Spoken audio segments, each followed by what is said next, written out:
আসলে কারেকশনের কোশ্চেন গুলা কিরকম হয়? কারেকশন বলতে আমাদের যে কোনো গ্রামার থেকে আসতে পারে। দেখেন, আপনি কারেকশন থেকে যদি খুব ভালো নাম্বার তুলতে চান, অর্থাৎ খুব ভালো নাম্বার গেইন করতে চান, তাহলে আপনাকে সকল গ্রামার সম্পর্কে বা সকল ভকেব সম্পর্কেই মোটামুটি একটা ভালো ওভারঅল ধারণা থাকতে হবে।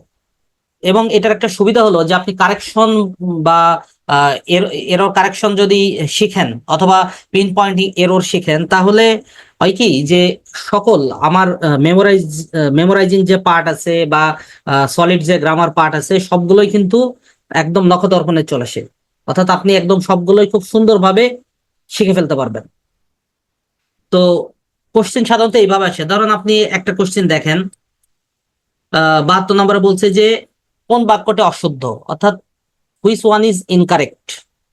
তো এখানে চারটা অপশন দেওয়া থাকবে: a sky is blue, the earth is round, the moon shines by night, he is an honest man. এখানে কোনটি অশুদ্ধ এটা আমাদেরকে আইডেন্টিফাই করতে হবে। আচ্ছা, তারপরে আরো একটা কোশ্চেন যদি আমরা দেখি, যেমন ধরেন 82 নাম্বার দেখি, যে বলছে যে I prefer death from dishonour, I prefer death two dishonour, I prefer death against dishonour. দেখেন, এইটা আমরা সলিউশন করব, এইগুলো প্রত্যেকটাই সলিউশন হয়ে যাবে। সো এখানে ধরেন এখানে ভুল আসছে কোনটা? 82 নম্বরে ভুল আসছে যে আমরা জানি প্রেফারের পরে কি বসে বলেন তো? প্রেফারের পরে টু বসে। অ্যাপ্রোপ্রিয়েট প্রিপজিশন অনুসারে যদি আমরা চিন্তা করি তাহলে প্রেফারের পরে টু বসে, প্রেফারের পরে ফ্রম, এগেনস্ট বা দেন এগুলো বসে না। সো সেই অনুসারে আমাদের আনসার হচ্ছে কোনটা? এই অপশনটা, I prefer death to dishonour. So এখানে যে কোনো ধরনের ভুল আসতে পারে, শুধু যে প্রিপজিশন আসবে এমন না, নাউন আসতে পারে, প্রোনাউন আসতে পারে। সো এখানে কারেকশনের কিছু সাধারণ নিয়ম দেওয়া আছে। এখানে দেখেন যে একদম বেসিক কিছু নিয়ম দেওয়া আছে, তবে আমি এই নিয়মগুলো আপনাদেরকে পড়াবো না। আমরা একদম সরাসরি অ্যাপ্লাইড গ্রামারে চলে যাব এবং প্র্যাকটিসে চলে যাব। ওখান থেকে দেখবেন যে আমাদের নিয়মগুলো অটোমেটিক হয়ে যাবে। সো সবাই খাতা কলম রাখবেন। কারেকশনে দেখেন, আমি প্রথম পার্ট যেটা শুরু করলাম এটা আমাদের নোটসে দেওয়া আছে। এখানে আমরা শুধু একটু দেখে যাব যে কোথায় কোথায় ভুল আছে। দেখেন, এখানে গুরুত্বপূর্ণ কতগুলো কারেকশন দেওয়া আছে। সো আমরা একটা করে শুরু করি, 1 নাম্বার থেকে শুরু করি। এইগুলো আপনার খাতায় লেখার দরকার নেই, এটা নোটসে দেওয়া আছে, এটা খাতায় নোট করার কোনো প্রয়োজন নাই। যেমন এখানে শুরুতেই কি দেওয়া আছে? আই হ্যাভ নো টাকা। আমরা জানি যে আই হ্যাভ নো টাকা এটা ইনকারেক্ট, এটা কারেক্ট হয়নি, এর আগে আমি একবার পড়িয়েছিলাম। অর্থাৎ এখানে আমরা কারেন্সি এইভাবে লিখতে পারবো না। আমরা কারেন্সির জায়গায় কি লিখবো? আমরা অর্থ লিখবো। অর্থাৎ I have no money, I have no taka, I have no dollar, I have no pound, এইভাবে আমরা লিখতে পারবো না। আমাদেরকে লিখতে হবে আই হ্যাভ নো মানি। তারপরে যদি আমি সেকেন্ড অপশন চিন্তা করি, হি বট টু ব্রেড। দেখেন, আমরা বলেছিলাম যে ব্রেড কি বলেন তো? ব্রেড হলো আনকাউন্টেবল নাউন। যেহেতু bread uncountable noun, so uncountable নাউনের সাথে টুর পরে তো আপনাকে এস বসাইতে হবে, তাহলে টু ব্রেডস আপনি বসাইতে পারবেন না। সেক্ষেত্রে আপনি কি করেন? লোভস বানায় দেন। লোভস মানে কি? পাউরুটির টুকরা। ব্রেড বলতে পাউরুটি আর লোভস বলতে পাউরুটির টুকরা। সো লোভ থেকে লোভস প্লুরাল, লোফের লোভ, এই যে এই লোভ, লোফের প্লুরাল ফর্ম হলো loaves. That means he bought two loaves. তারপরে যদি আমরা থার্ড ওয়ানে যাই, দেখেন বলছে যে হি রোট এ পোয়েট্রি। এইভাবে আপনি লিখতে পারবেন না, এ পোয়েট্রি এটা লিখতে পারবেন না। পোয়েট্রি হলো কি? Plural form. অর্থাৎ পয়েমের যে প্লুরাল ফর্ম এইটা মূলত আমরা কি বলি? পোয়েট্রি বলি। তাহলে she wrote a poem, she wrote a poem, একটা কবিতা বুঝাইলে এ পয়েম দিতে হবে। বুঝতে পারছেন? আচ্ছা, তারপরে যদি 4 নাম্বারটা দেখি, দেখেন উই গেভ হিম ফুডিং। আচ্ছা, একটা কথা হলো যে ফুডের সাথে আইএনজি হয় কিনা, আমাকে যে কোনো একজন বলেন ফুডের সাথে আইএনজি হয় না কেন?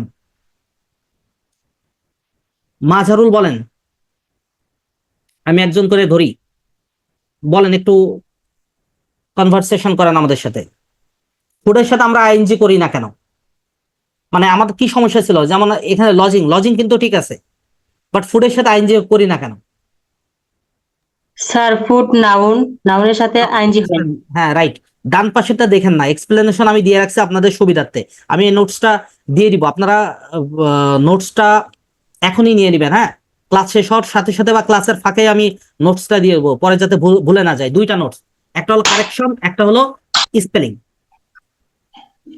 সো এই এখানে এক্সপ্লেনেশন দেওয়া আছে, আপনারা প্লিজ আমি যখন ধরবো তখন এক্সপ্লেনেশনের দিকে তাকাবেন না, ঠিক আছে? জি না স্যার, টাকা নাই তো। হ্যাঁ হ্যাঁ রাইট, না আমি আপনাকে বলছি না, আমি বলে দিচ্ছি, সতর্ক করে দিচ্ছি, যাতে আমরা একটু দেরিতে বলি, অসুবিধা নাই, কিন্তু বুঝে বলি। তার মানে ফুড হলো নাউন, নাউনের সাথে তো আমরা আইনজি বসাতে পারবো না। লজ, লজ বিষয়টা কি? লজ আসলে নাউন হয়, আবার লজ কিন্তু লজ কি হয় বলেন তো? লজ মানে থাকা বোঝাই, এটাকে জিরান্ড করা যায়। লজিং এটাও নাউন, মানে জিরান্ড হয়ে নাউন হয়। তারপরে যদি বলি he got boarding and lodging, দেখেন বোর্ডিং কিন্তু আমরা অনেকেই ব্যবহার করি, করি না? যে বোর্ডিং মেসে থাকে এরকম বলি না সচরাচর, বাট আপনি ফর্মাল ইংলিশে বোর্ড বলতে পারবেন না, বোর্ডিং বলতে পারবেন না, আপনাকে বলতে হবে he got board and lodging.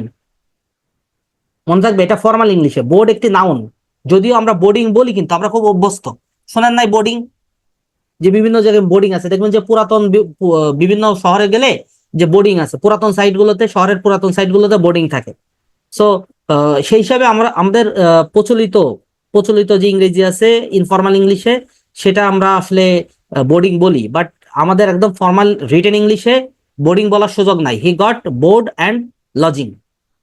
এবার আসেন, the weather of the place is suitable for me.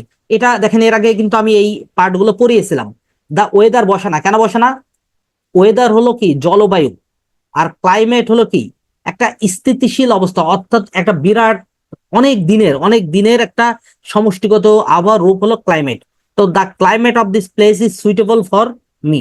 তো আপনি ক্লাইমেট বলতে একটা স্টেবল একটা এনভায়রনমেন্ট বোঝাবে ক্লাইমেট। সো সেক্ষেত্রে আমরা ক্লাইমেট ইউজ করব, ওয়েদার ব্যবহার করব না। এবার দেখি পরবর্তীতে, দেখেন আমরা এটা সলিউশন করে যাচ্ছি কেন, এটা পড়ে যাচ্ছি যাতে আমাদের পড়ার সাথে সাথে হয়ে যায়। He has bought a quantity of pens. এখানে কোয়ান্টিটি অফ পেন্স, আমরা কোয়ান্টিটি কোথায় ব্যবহার করি বলেন তো? আনকাউন্টেবল নাউনের সাথে। যখন আনকাউন্টেবল নাউন, ধরেন মিল্ক, কোয়ান্টিটি অফ মিল্ক এটা বলতে পারেন, কিন্তু পেন্সটা কি? কাউন্টেবল না। পেন্স যদি কাউন্টেবল হয় তাহলে কাউন্টেবলের পূর্বে আপনি কোয়ান্টিটি ব্যবহার করতে পারবেন না। কাউন্টেবলের পূর্বে কি ব্যবহার করতে হবে? নাম্বার ইউজ করতে হবে, নাম্বার ইউজ করতে হবে। Put your sign here, sign নিজে ভার্ব না? সাইন যদি ভার্ব হয় তাহলে তো আপনি এখানে ভার্ব হিসেবে লিখতে পারেন, আপনি শুধু এটা এটুকু বলতে পারতেন যে সাইন হেয়ার, তাও একটা কথা ছিল। বাট আপনি যদি পুট ইউর এটা ইউজ করতে চান তাহলে put your signature here, noun বানাই দিতে হবে। মনে থাকবে? দেখেন এই কোশ্চেনটা আমাদের জন্য খুব important. One should do his duty, one should do his duty. তার মানে এই যে ওয়ান আছে না, কোন সেন্টেন্সের শুরুটা যদি ওয়ান দ্বারা হয় তাহলে তার পজিটিভ হবে ওয়ান্স অ্যাপোস্ট্রফি এস। এখানে আমরা হিজ বা হার দিয়ে ভুল করি, এটা হবে না। আমি আবার বলি, কোন সেন্টেন্সের শুরুটা অর্থাৎ সাবজেক্ট যদি ওয়ান হয়, তার যে পজিটিভ ফর্ম, তার পজিটিভ ফর্ম হিসেবে আপনি হিজ বা হার ব্যবহার করতে পারবেন না। আপনাকে কি ব্যবহার করতে হবে? ওয়ান্স অ্যাপোস্ট্রফি এস ইউজ করতে হবে। কিন্তু আমার একটা প্রশ্ন আছে, কেউ উত্তর করতে পারবেন কিনা? ওয়ান দ্বারা শুরু হচ্ছে কিন্তু পজিটিভ হিসেবে কখনো কখনো হিজ বা হার হয়, কে বলতে পারবেন বলেন? খুব ইম্পর্টেন্ট একটা কোশ্চেন এই, আপনি পড়বেন, এটা পরীক্ষায় দিয়ে দিবে ওইটা। ওয়ান দ্বারা সেন্টেন্স শুরু হচ্ছে কিন্তু পজিটিভ হিসেবে হিজ বা হার বসছে। হিজ বা হার না, হ্যাঁ হিজ বা হারই বসবে, বলতে পারবেন? এনিওয়ান? স্যার এভরিওয়ান বা এনিওয়ান। না, শুরু হবে ওয়ান দ্বারা, অনলি ওয়ান। আচ্ছা, তাহলে আমরা আমরা একটু শিখে নিই, খুব সহজ জিনিস, এটা পারবেন। এই যে এটা একটু নোট করে নিবেন, হ্যাঁ খাতায় এটা একটু নোট করে নিবেন। আমরা একটু আমাদের ব্ল্যাঙ্ক পেজে চলে আসি, একটু এই সেন্টেন্সের দিকে লক্ষ্য করেন।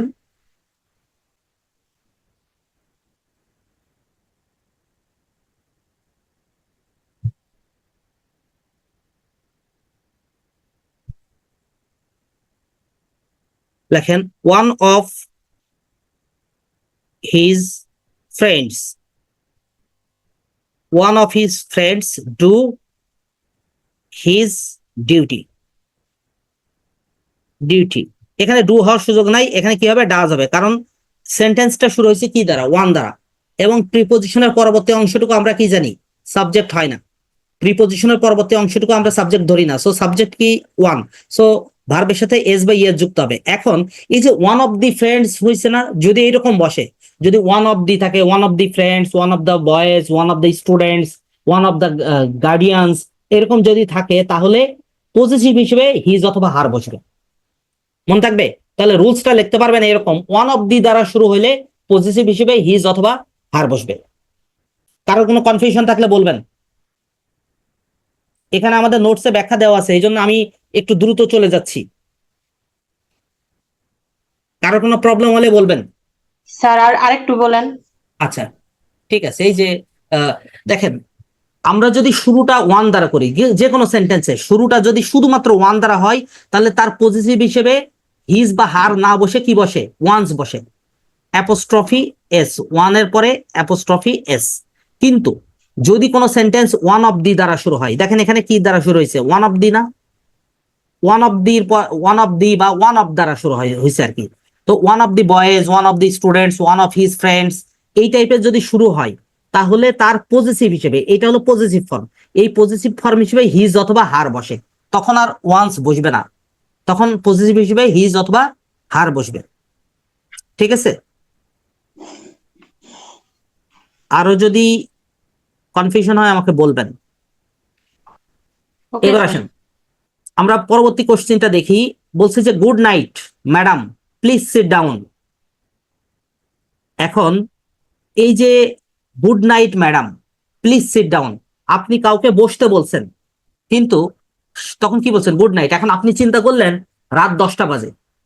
দেখেন এখানে আমরা ভুল করি, রাত 10টা বাজে আপনি বললেন যে রাত 10টা হিসেবে বললেন গুড নাইট, না আপনি বলতে পারবেন না। গুড নাইট তখনই বলবেন, গুড নাইট বললে তাকে বসতে বলতে পারবেন না। গুড নাইট মানে সে বিদায়, আপনি চলে যান, বের হয়ে যান। বুঝতে পারছেন? আমাদের ফর্মাল ইংলিশে আমরা এই জায়গাটা ভুল করি, গুড নাইট মানে বিদায়, আপনি তাকে বিদায় দিয়ে ফেলছেন। সো আপনাকে বলতে হবে গুড ইভিনিং। মানে আপনি যদি রাতটা বুঝাইতে চান তাহলে গুড ইভিনিং বলতে হবে, আর কিছু বলার সুযোগ নাই এখানে। বুঝতে পারছেন? এবার আসেন যে বলছে যে coat the poem from heart. আচ্ছা এখন এই যে এই জায়গায় আপনি দুইটা কাজ করতে পারেন। Coat the poem from heart, from heart দিতে পারবেন না। যদি আপনি হার্ট দিতে চান তাহলে বাই হার্ট। মনে রাখবেন যে যদি হার্ট দিতে চান তাহলে বাই হার্ট হবে। অথবা আপনি যদি আর এক কাজ করতে পারেন, ফ্রম রাখতে পারবেন, তখন এই হার্টের বদলে মেমোরি দিয়ে দিবেন, ফ্রম মেমোরি। অর্থাৎ হার্ট দিলে বাই হার্ট, আর মেমোরি দিলে from memory.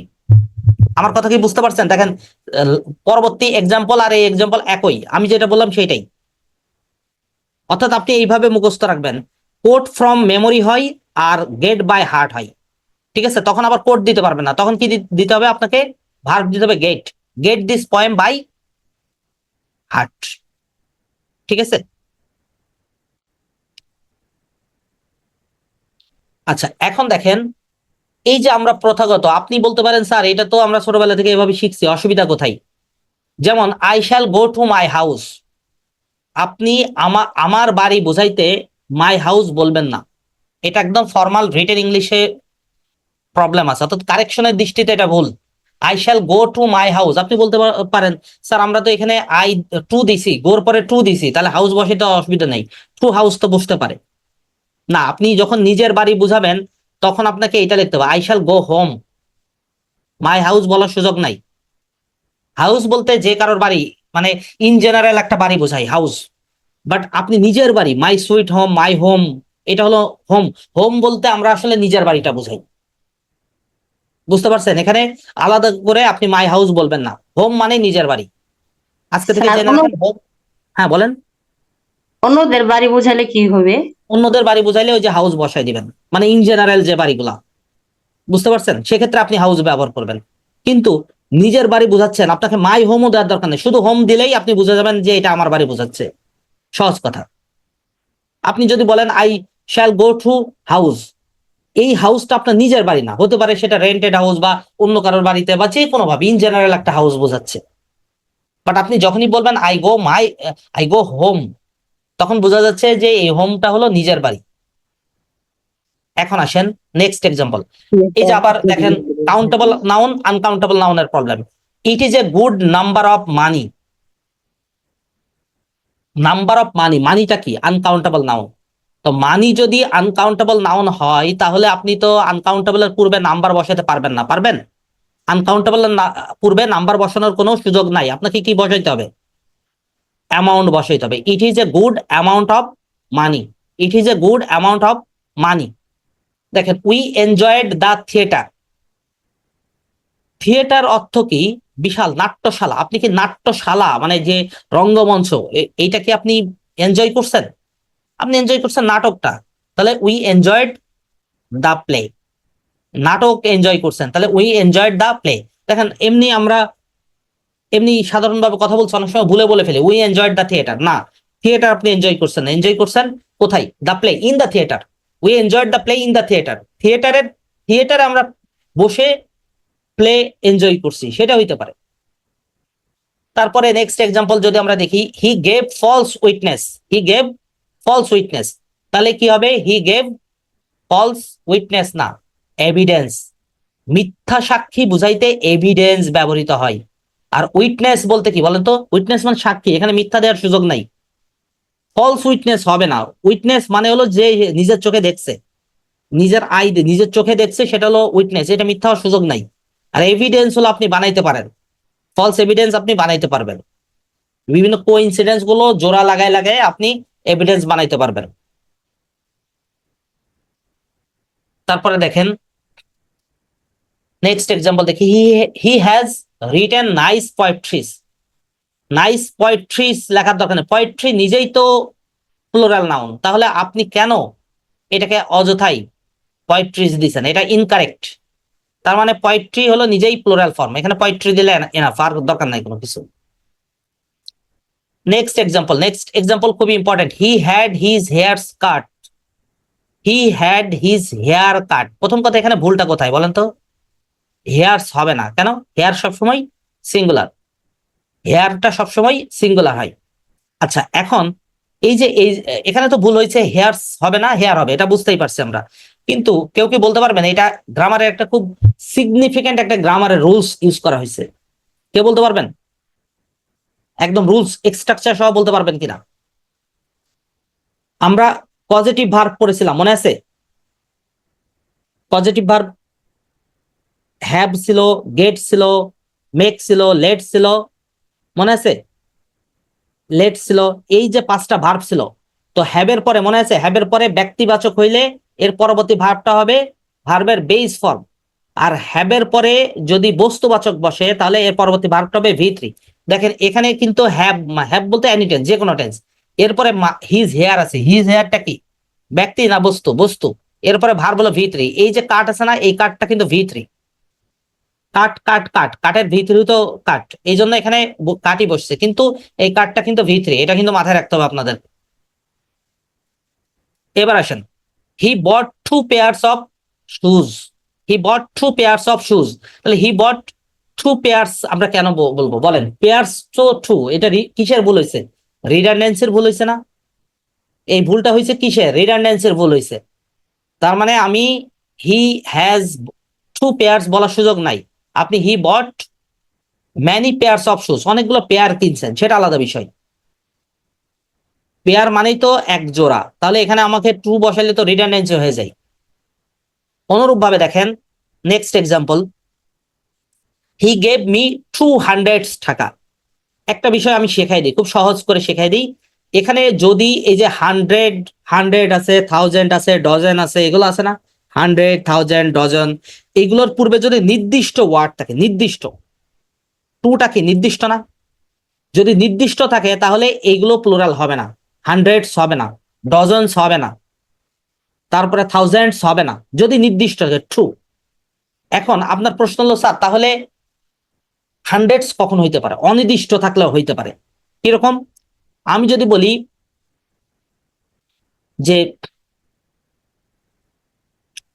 He gave me hundreds of টাকা, হান্ড্রেডস অফ টাকা, শত শত টাকা দিল।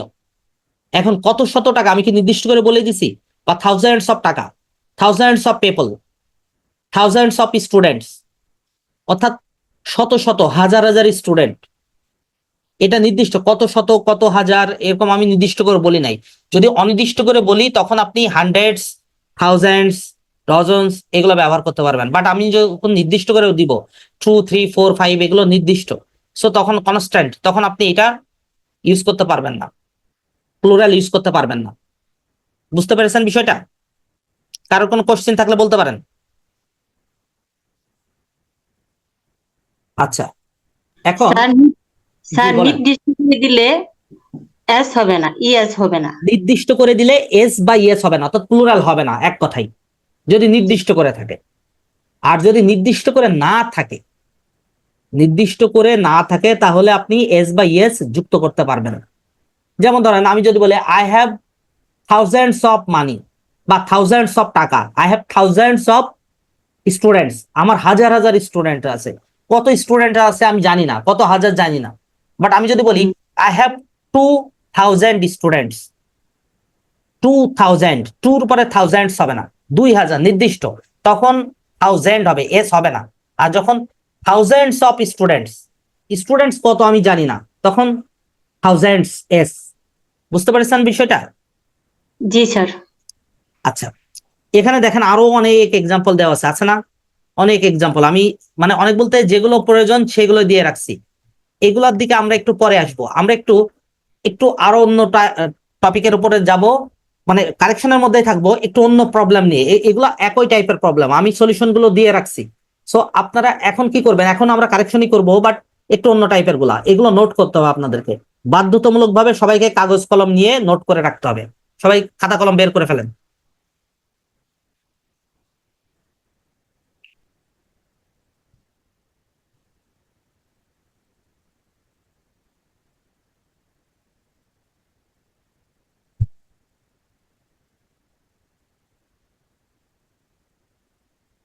আচ্ছা, লেখেন।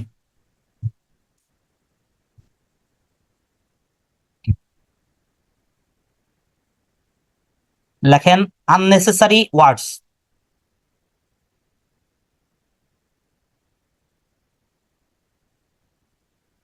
আননেসেসারি ওয়ার্ডস, এই যে আমরা কতগুলো আননেসেসারি ওয়ার্ডস ইউজ করি, সেই আননেসেসারি ওয়ার্ড গুলো।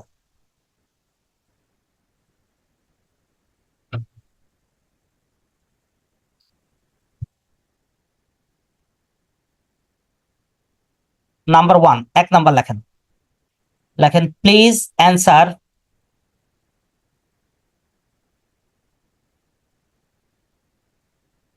Please answer to my question. কেউ বলতে পারবেন যে এই সেন্টেন্সে ভুল কোথায়, বা আদৌ ভুল আছে কিনা? ভুল থাকবেই, বিষয়টা এমন না। ভুল থাকবেই, বিষয়টা কিন্তু এরকম না। কেউ বলতে পারবেন কিনা এখানে কোথায় ভুল আছে? Please answer to my question. দেখেন আমরা কিন্তু সবসময় লিখে আসছি অ্যান্সার টু দা কোশ্চেন, লিখে আসছি না ছোটবেলায়? 9, 10 বলেন, ইন্টারমিডিয়েট বলেন, আমরা যে খাতার উপরে লিখে দিতাম অ্যান্সার টু দা কোশ্চেন, না answer to the question, answer the question. To হলো একটা অতিরিক্ত ওয়ার্ড, আননেসেসারি ওয়ার্ড, এটা বসানো যাবে না ফর্মাল ইংলিশে। আপনি কারোর সাথে কনভারসেশন করছেন, কথা বলছেন, অ্যান্সার টু মাই কোশ্চেন, সেটা আলাদা হিসাব, ওটা informal English. But formal written ইংলিশে আপনি টু ব্যবহার করতে পারবেন না। তার মানে কোনটা হবে answer? Please answer my question, please answer my question. Okay, তাহলে এখানে ব্যাখ্যাটা কি লিখবেন বলেন? অ্যান্সারের পরে কি বসবে না? টু বসবে না, অ্যান্সারের পরে টু বসবেন না। নাম্বার 2, 2 নাম্বার লিখে ফেলেন। লেখেন ডোন্ট অ্যাপ্রোচ,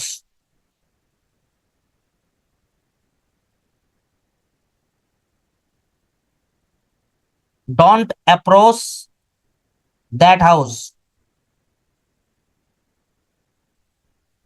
এই সেন্টেন্সে কোথায় ভুল আছে বলেন? Don't approach that house, approach বলতে এখানে কি বোঝাচ্ছে? Don't approach that house, approach বলতে কি বোঝাচ্ছে? এই বাড়িটার নিকটে বা এই বাড়িটার নিকটে যেও না, বা এই বাড়িটার কাছে যেও না, অথবা এই বাড়িটার দ্বারস্থ হয়েও না, এই বাড়িটার নিকটবর্তী হয়েও না বা দ্বারস্থ হয়েও না। ডোন্ট অ্যাপ্রোচ দ্যাট হাউস, এই সেন্টেন্সে ভুল কোথায় বলতে পারবেন কেউ? স্যার এই দ্যাট, কথা বলেন।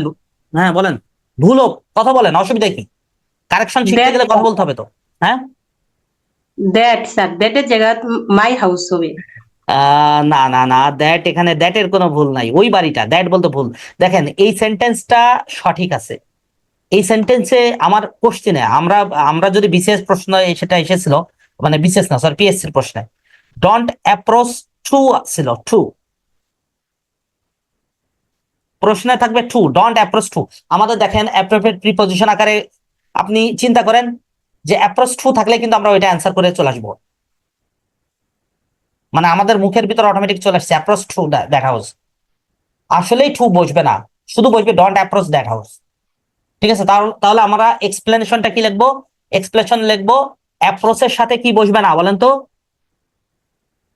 দ্যাট বসবে না, সরি অ্যাপ্রোচের পরে টু বসবে না। এখন কথা হলো যে আপনি টু বসাইতে পারবেন যদি অ্যাপ্রোচ না বসায়ে এইটা বসান, লিখে নেন come near to, come near to, এইটা লিখে দিলে, কাম নিয়ার টু এটা লিখে দিলে আর আপনার দ্যাট বসানোর প্রয়োজন নাই, সরি অ্যাপ্রোচ বসানোর প্রয়োজন নাই।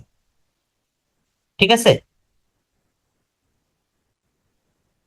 নাম্বার 3, 3 নাম্বার, 3 নাম্বার লেখেন I asked to the teacher, I asked to the teacher about it, about it, I asked to the teacher about it। বলেন এখানে কোথায় ভুল আছে? দেখেন আমরা সবসময় এটা লিখতে অভ্যস্ত I asked to the teacher about it, but এখানে asked এর পর টু বসবে না, asked এর পর টু বসবে না, বুঝতে পেরেছেন বিষয়টা? তাহলে এক্সপ্লেনেশন লিখবেন asked এর পর টু বসবে না। এখন আপনি যদি টু বসতে চান এবং সেম অর্থ রাখতে চান তাহলে আপনি এক কাজ করবেন, এটার বদলে I put a question to, a question to the teacher about it। মনে থাকবে এইটা লিখবেন I put a question to the teacher about it। ওকে, কারোর কোনো প্রশ্ন আছে কিনা এখানে?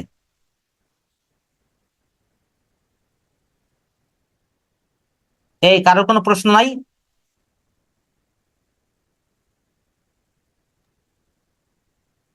Number No, 4, sir. 4 number, 4 number লেখেন, খাতায় লিখে ফেলেন। এই খাতায় লিখছেন না কে কে বলেন তো শুনি, সত্য কথা বলেন, রোজা রমজানের মাস। আচ্ছা লিখছেন কে কে? সবাই লিখছেন? জি স্যার, লিখছি। Yes, sir. লিখছি।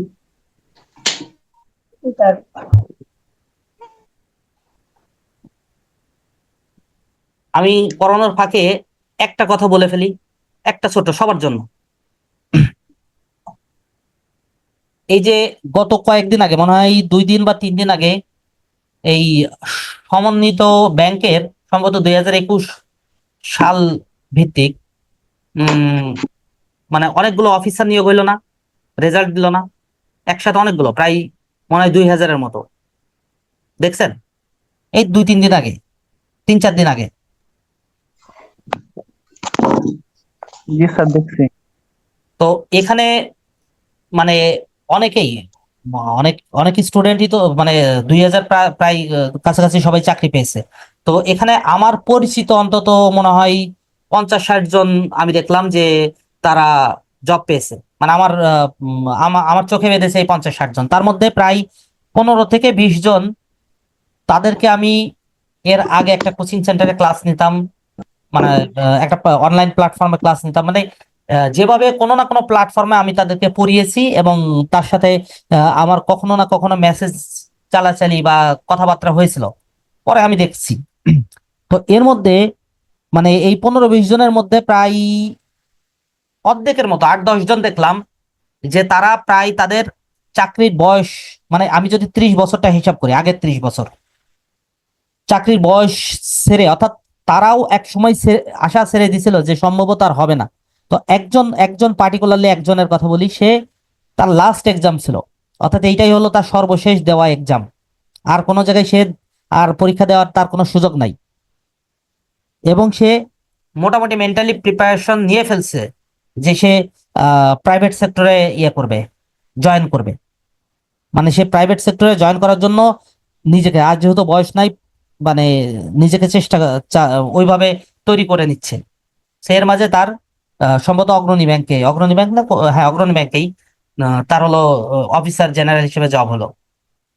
তো যারা ধৈর্য ধরে পড়ে থাকে করে, দেখেন এই যে এত দিন ধরে তারা প্রিপারেশন নিচ্ছে অনেককেই। আমি ওই যে বললাম না, আমার সাথে প্রায় ওই 15-20 জন আমার যারা স্টুডেন্ট ছিল প্ল্যাটফর্মে, তাদেরকে তো আমি চিনি, মানে তাদের সাথে অন্তত আমার ধারণা আছে। তো তার ভিতরে 8-10 জনের সাথে আমার মোটামুটি কথা হইতো। তো রেজাল্টের পরে তারা স্বাভাবিকভাবে জানিয়েছে, ইয়ে করছে, তখন আমার এই ঘটনাগুলো মনে পড়ছে যে আসলে তারা অনেক কষ্টে ছিল, হতাশা ছিল। আল্লাহ চাইলে দেখেন কি না করতে পারে। হঠাৎ করে একটা দিনের মধ্যে এরা হয়তো অনেকে চিন্তাই করে নাই যে তারা এরকম একটা দিন আসবে। হঠাৎ করে কিন্তু তাদের পুরো, শুধু তারা না, তাদের পুরো ফ্যামিলিটা কিন্তু তারা খুব ইয়ে হয়ে গেছে, সার্ভাইভ করে গেছে।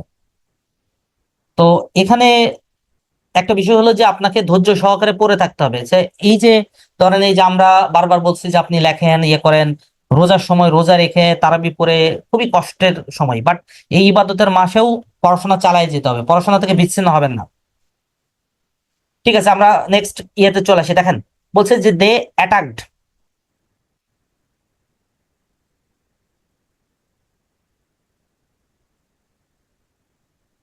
দে অ্যাটাকড এগেনস্ট দ্য ইনেমি,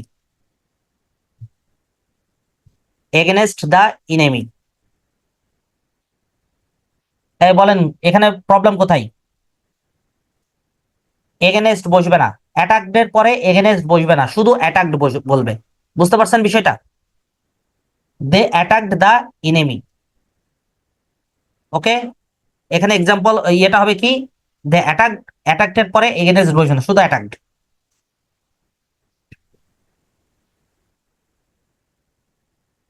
এবার আসেন number 5,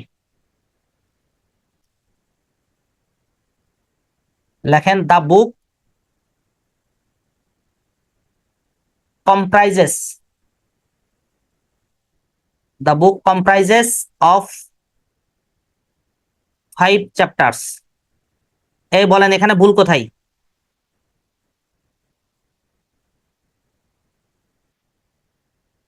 the book comprises of 5 chapters মানে কি? বইটা কি 5টা চ্যাপ্টারে গঠিত। তাহলে কম্প্রাইজেস এর পরে অফ বসবে না, কম্প্রাইজেস এর পরে অফ বসবে না। The book comprises 5 chapters, the book comprises 5 chapters. এখানে দেখেন, যদি আপনি অফ বসাতে চান তাহলে আপনি কম্প্রাইজের বদলে লিখতে হবে কি বলেন তো?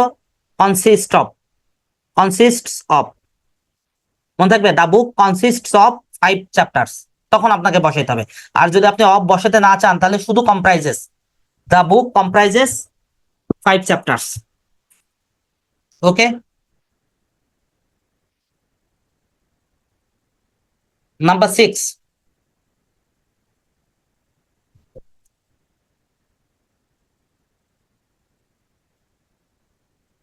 দেখেন উই এন্টার্ড, এরকম মজার একটা এক্সাম্পল।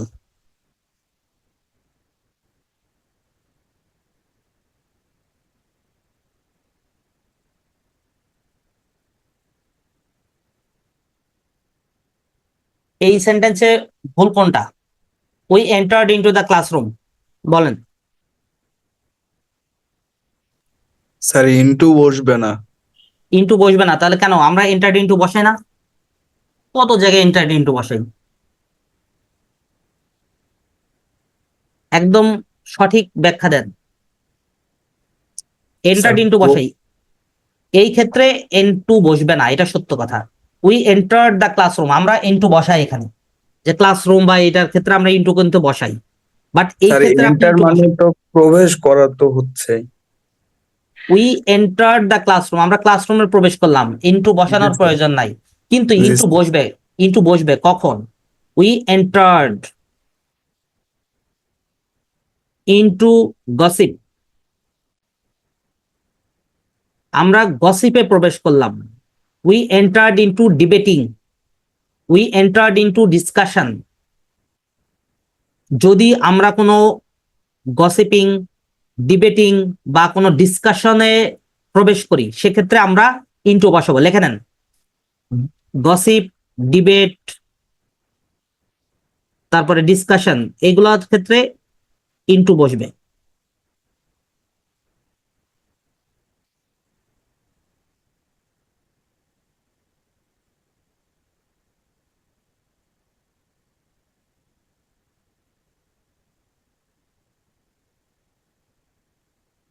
লেখছেন?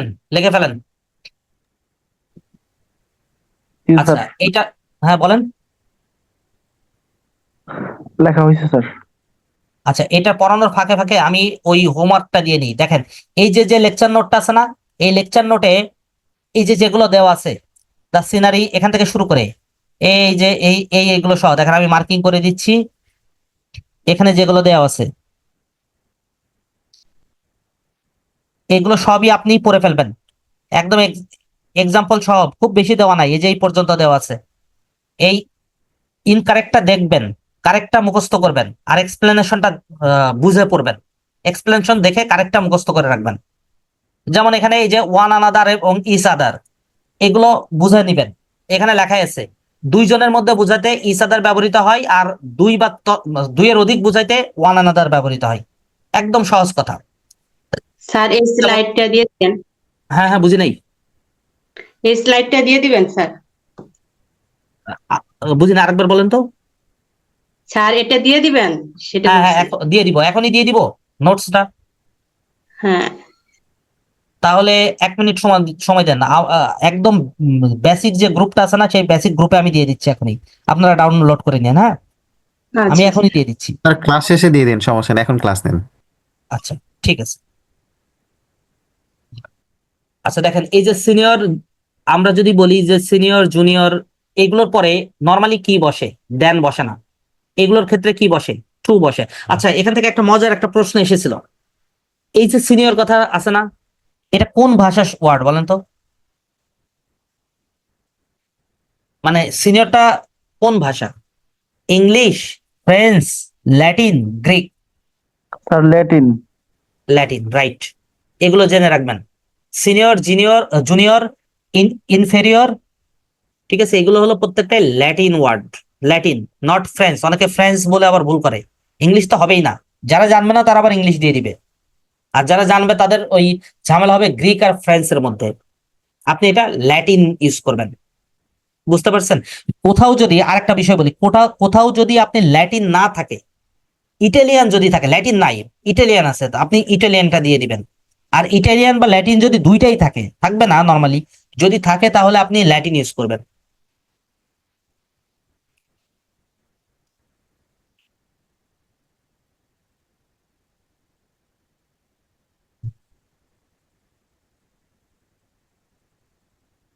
আচ্ছা, নাম্বার 7, 7 নাম্বার দেখেন, খাতায় লেখেন।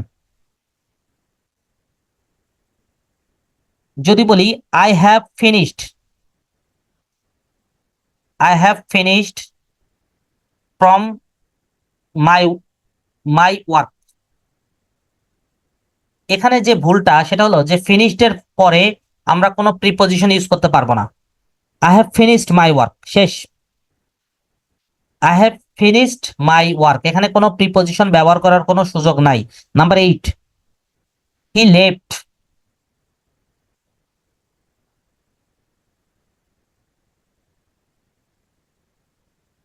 হি লেফট ইংল্যান্ড লাস্ট উইক, এখানে ভুল কোথায় বলেন?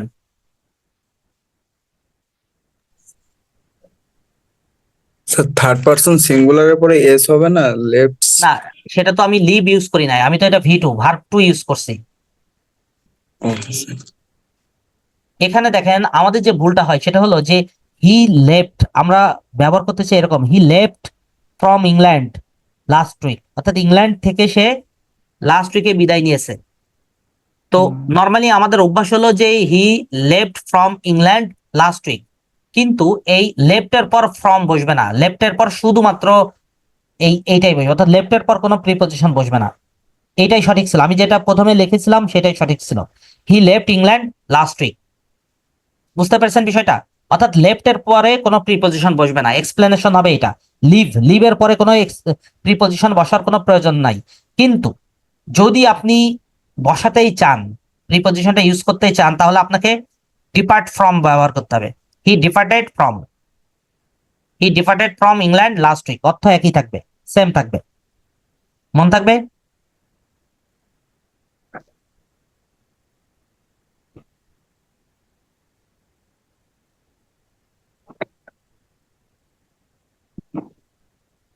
নাম্বার 9, 9 নাম্বার আসেন। হি permitted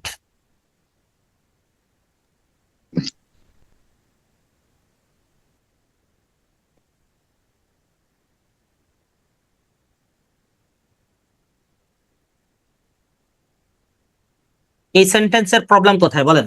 he permitted his staying here.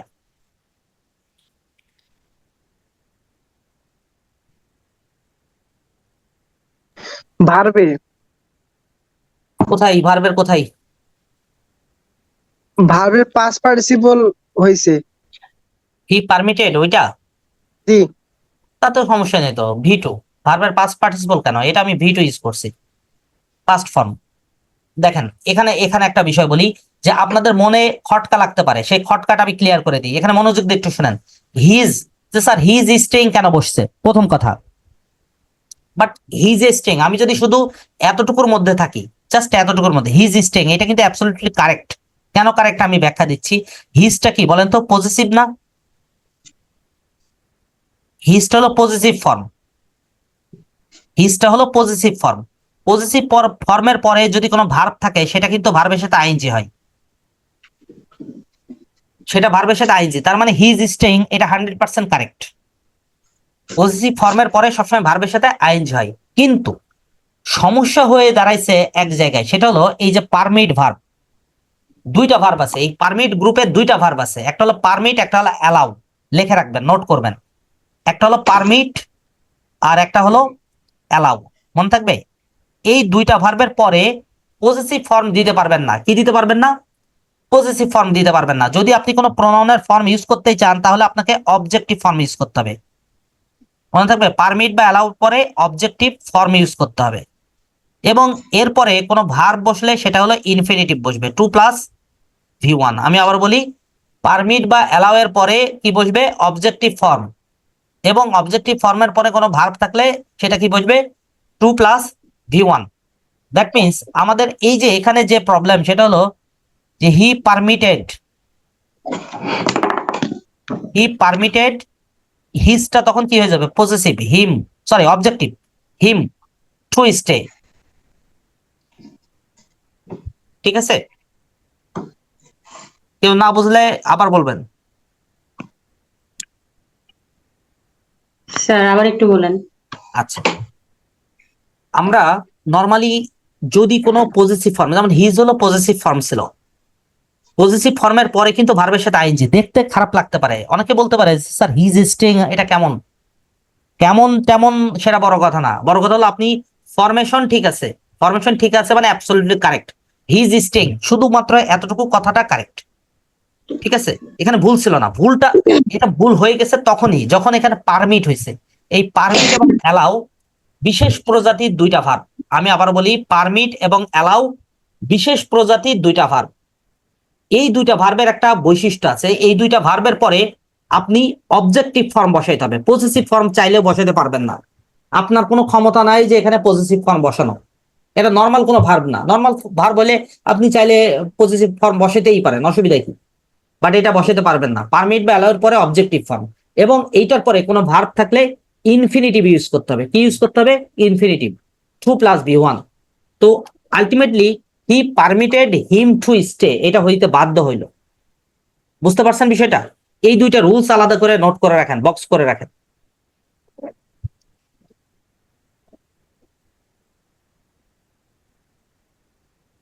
লিখছেন?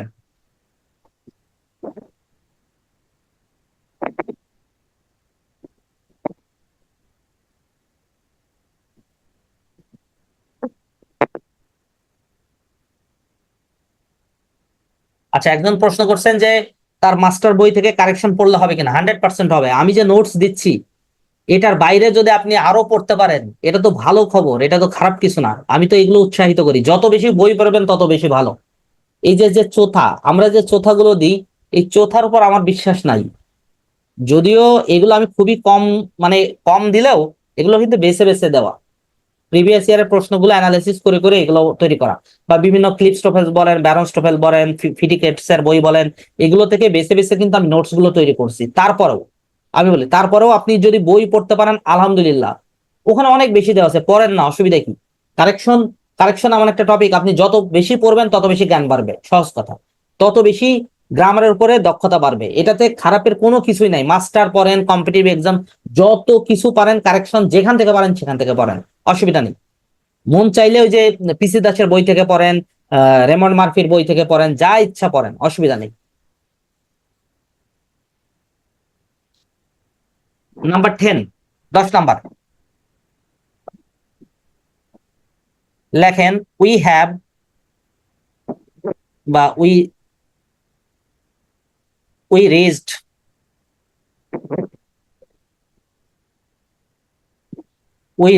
at the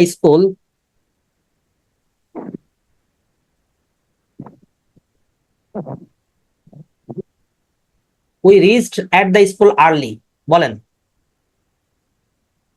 we reached at the school early। এখানে দেখেন আমরা আগে থেকেই আমরা কি ব্যবহার করে আসছি বলেন তো? রিচড এর পরে অ্যাড ব্যবহার করে আসছি, কিন্তু রিচড এর পরে অ্যাড ব্যবহার করা যাবে না, মনে থাকবে। রিচড এর পরে অ্যাড ব্যবহার করা যাবে না।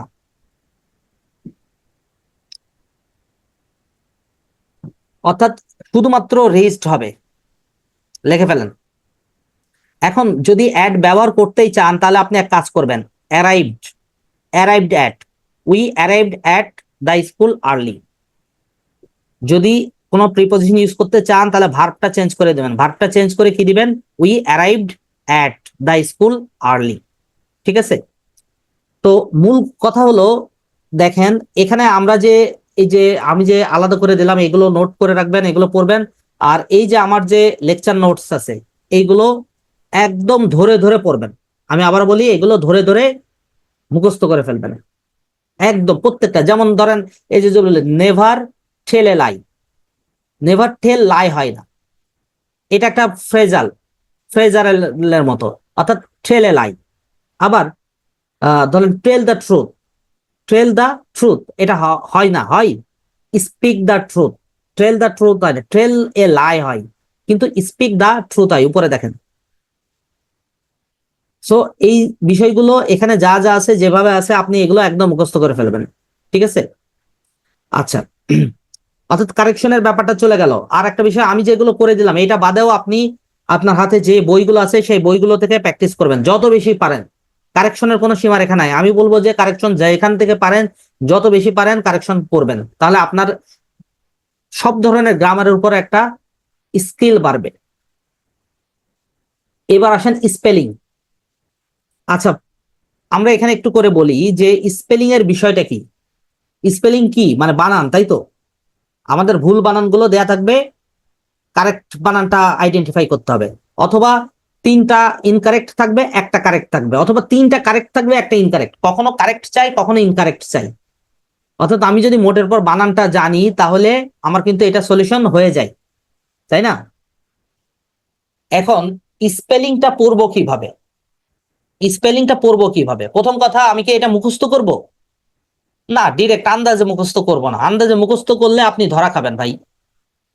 আমি স্পেলিং কিভাবে পড়তে হয় একটা মাত্র নিয়ম শেখাই দিব, আপনি এর বাইরে প্লিজ যাবেন না, এই নিয়মের বাইরে যাবেন না।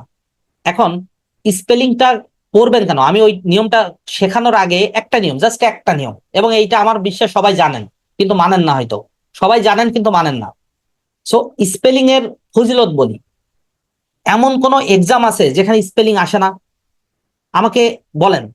হ্যাঁ, 2-1টা পরীক্ষা আসতে পারে, নাই পারে, সেটা ওইভাবে বলছে না। আমি ওভারঅল একটা কথা বলি যে স্পেলিং আসছে না এমন পরীক্ষা, এমন কোন জায়গায় আছে যে স্পেলিং আসবে না আপনি জোর গলায় বলতে পারবেন? বিসিএস এ তো এমনও আছে 4-5টা করে স্পেলিং আসে না, 3-4টা। ব্যাংকের পরীক্ষা, এই যে কিছুদিন আগে একটা ব্যাংকে কম্বাইন্ড ব্যাংক পরীক্ষা হলো, 4টা না 5টা স্পেলিং আসছে। তো 20টা-25টা ইংরেজি আসছে, তার মধ্যে আপনি যদি 5টাই স্পেলিং আসে তাহলে স্পেলিং আপনি পড়বেন না? স্পেলিং দেখবেন যে বিসিএস বলেন, ব্যাংক বলেন, পিএসসি এর অন্যান্য নন ক্যাডার জব গুলো বলেন, অন্যান্য প্রাইমারি স্কুল বলেন, সব জায়গায় আপনি স্পেলিং আসে। আমাকে একজন বলেন তো স্পেলিং আসে না মানে স্পেলিং এর গুরুত্ব নাই এমন একটা এক্সাম দেখান তো, মানে আপনি জোর গলায় বলতে পারবেন যে ওখানে স্পেলিং আসবে না। নাই, আমার বিষয়ে আপনি দেখাইতে পারবেন না। অথচ এই এই জায়গাটায় একদম সলিড মার্ক তোলার জায়গা আছে। অথচ এখানে আমরা সব থেকে অবহেলা করি, পড়ি না, গুরুত্ব দিই না, ফলে আমরা এটা ইয়ে করি না। এবং না পড়ার আরো একটা কারণ হলো আমরা মনে করি স্পেলিং তো হিউজ হিউজ, পুরো ডিকশনারিটা তো স্পেলিং। আরে ভাই, পুরো ডিকশনারি আপনাকে আসবে না। স্পেলিং দেখবেন ঘুরে ফিরে কতগুলো ফরম্যাট আসবে। আমি আপনাকে স্পেলিং এ ভালো করার পরামর্শ দিয়ে দিই। আপনি বিসিএস সহ যতগুলো নন ক্যাডার অর্থাৎ পিএসসি পরীক্ষা নিছে তার যতগুলো স্পেলিং আছে সব খাতায় নোট করে ফেলেন। ব্যাংকে যতগুলো এই যাবৎকালে গত 10 বছরে ব্যাংকে যত স্পেলিং আছে নোট করে ফেলেন। প্রাইমারিতে যত স্পেলিং আছে নোট করে ফেলেন। দেখবেন যে আপনার খাতাটা এরকম মোটা হয়ে গেছে। ওইগুলোই বারবার পড়েন, দেখবেন যে ঘুরে ফিরে ওখান থেকে কমন পাবেন আপনি। ওখান থেকে ভাই কমন পাবেন। কিন্তু এই কষ্টটা আমরা করতে চাই না, কেউই করতে চায় না। সো আমি আপনাদেরকে এই কষ্টটা করে নোট করে দিয়েছি। এখানে প্রত্যেকটা, এখানে আমি যে এক্সাম্পল গুলো ইউজ করেছি সিরিয়াল মেনটেন করা আছে, প্রত্যেকটাই কোনো না কোনো এক্সামে এসেছে, প্রত্যেকটাই। এ সিরিজ, এই যে এ সিরিজ দেখেন, আমি দেখাইনি, B series, C series, D series, দেখেন প্রত্যেকটা সিরিজ দেওয়া আছে। অর্থাৎ আপনি আলাদা করে, আপনি যদি মনে করেন স্যার আমি এটা আর কোনো বইটই পড়বো না, আমি নোট করব না, করার দরকার না, আমি নোট করে দিয়েছি আপনাকে। এবার দেখেন এটার পরেও ইম্পর্টেন্ট সাজেশন দিয়ে রাখছি ওইগুলোর ভিতরে। হ্যাঁ, এই ইম্পর্টেন্ট সাজেশন ওইগুলো শেষ করবেন আগে, তারপরে এই ইম্পর্টেন্ট সাজেশন গুলো শেষ করবেন।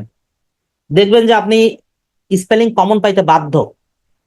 এখন আমার এখানেও তো অনেক দেওয়া আছে, কম দেওয়া নাই, আমি তো টাইপ করে দিয়েছি এবং এখানে কোনো রুলস দিই নাই। দেখেন বইতে স্পেলিং এর অনেকগুলো রুলস আছে। আরে ভাই, আপনি স্পেলিং রুলস ধরে ধরে করতে পারবেন নাকি? মনে থাকবে?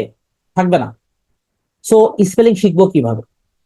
আমি আবারও বলি, শোনেন, এই যে ধরেন একটা খুব ইম্পর্টেন্ট গ্রামারের কথা বলি, ধরেন কন্ডিশনাল বা নাউন, প্রোনাউন, অ্যাডজেক্টিভ, ভার্ব, এখান থেকে একটা দুইটা প্রশ্ন আসতে পারে, কোনো বছরে নাও আসতে পারে, কিন্তু স্পেলিং থেকে সবসময় প্রশ্ন আসবে। এবং এখানে আপনি মিস করা মানে আপনি ইয়ে থেকে পিছায় গেলেন, রেস থেকে পিছায় গেলেন। এখানে আপনাকে নাম্বার তুলতে হবে। বেশিরভাগ স্টুডেন্ট এখানে ভুল করবে, এইসব প্রশ্নে অনেকেই ভুল করবে। সো ভুল করা মানে কি? আপনি কারেক্ট করা মানে আপনি 1 নাম্বার পাইলেন, আর সে ভুল করা মানে সে তো 1 নাম্বার পাইলই না, উল্টা 0.5 কাটা গেল, অর্থাৎ 1.5 নাম্বার, একটা প্রশ্নে 1.5 নাম্বার পিছায় গেল। 7টা প্রশ্নে কত?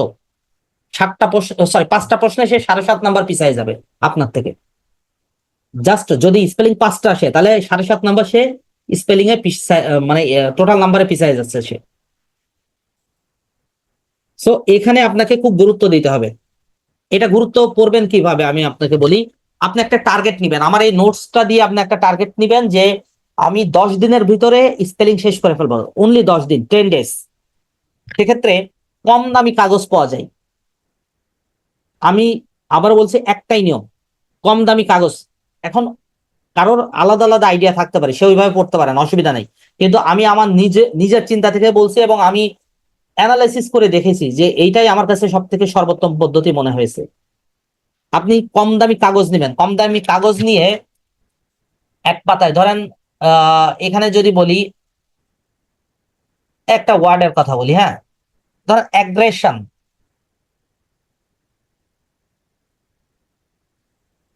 অ্যাগ্রেশন, এই যে লিখলেন না, এইরকম অন্তত অন্তত পক্ষে 5 বার লিখবেন, 10 বার লিখতে পারলে ভালো। জোরে জোরে লিখবেন অ্যাগ্রেশন, আবার লিখবেন একটা পাতা জুড়ে, শুধু এগুলো ইয়ে করবেন, নোট করতে বলি নাই, আপনি লিখবেন। ঠিক আছে? যদি 10 বার লেখেন তাহলে 5 বার এমনি লিখবেন, আগে 5 বার লেখার পরে এবার দেখবেন এক রে শান, একটু বুঝে নিবেন, বুঝে নিয়ে আবার লিখবেন 5 বার, করা হয়ে গেছে দেখবেন। এরকম করে প্রত্যেকটা ওয়ার্ড ধরে ধরে পড়বেন। আমি জানি এটা সময় সাপেক্ষ, আমি 10 দিনের টার্গেট দিচ্ছি, কিন্তু আরো সময় বেশি লাগতে পারে, লাগুক, অসুবিধা কি? আপনি প্রতিদিন আধা ঘন্টা সময় দিবেন এটার পিছনে, দেখবেন যে অনেক পড়াশোনা হয়ে গেছে। এখানে অনেকেই কি করে, চটকদার বিজ্ঞাপন দেয়, যে নিয়ম কানুন শেখাইতে যায়। কিরকম বিজ্ঞাপন আমি বলি, সব ওয়ার্ড পারবে না, 2-1 ওয়ার্ড ভাই পারবে। যেমন ধরেন কর্নেল, কর্নেল বানান জানেন? টেকনিক আছে। কর্নেল, কর্নেল বানানের লেখার নিয়ম কি? Colonel, colonel, colonel. লেফটেন্যান্ট কি? তারা শেখাবে, এগুলো শুনতে খুব ভালো লাগে। লেফটেন্যান্ট হলো মিথ্যা তুমি 10 পিঁপড়া। লেফটেন্যান্ট বানান কি? মিথ্যা তুমি 10 পিঁপড়া। তাহলে মিথ্যা, লাই, তুমি, ইউ, এই ইউ, ওই ইউ না, আবার লেফটেন্যান্ট, মিথ্যা তুমি 10, 10 মানে 10, পিঁপড়া, পিঁপড়ার ইংলিশ কি? অ্যান্ট। মিথ্যা তুমি 10 পিঁপড়া লেফটেন্যান্ট। এখন এই সব নিয়ম দিয়ে ভাই আপনি পরীক্ষায় পাশ করতে পারবেন, এগুলো আপনাকে কোচিং সেন্টারে চটকদার বিজ্ঞাপন মতো, এগুলো আমি জানি, এগুলো আরো আরো 50টা আমি আপনাকে শেখাইতে পারি, ও শেখায় লাভ আছে কোনো? আমি যেটা বলে দিলাম, আপনারা সবাই honours pass, honours masters pass করা, আপনাদের এইসব কিডিশ নিয়ম গুলো শেখায় লাভ আছে? লাভ নাই। তো আমি যেভাবে বলে দিলাম সেইভাবে পড়াশোনা করবেন। আমার এই নোটসটা একদম শেষ করে ফেলবেন। শেষ করার পরে তারপরেও যদি আপনি পড়তে পারেন আলহামদুলিল্লাহ, কিন্তু আমার বিষয়ে এই নোটসটা শেষ করলে আপনি ওই 4-5টা যায় এসব কমন পাবেন। আর কোনো কিছু এখানে কোনো প্রশ্ন আছে কিনা কারো? স্পেলিং নিয়ে আর কারোর কোনো প্রশ্ন আছে কিনা?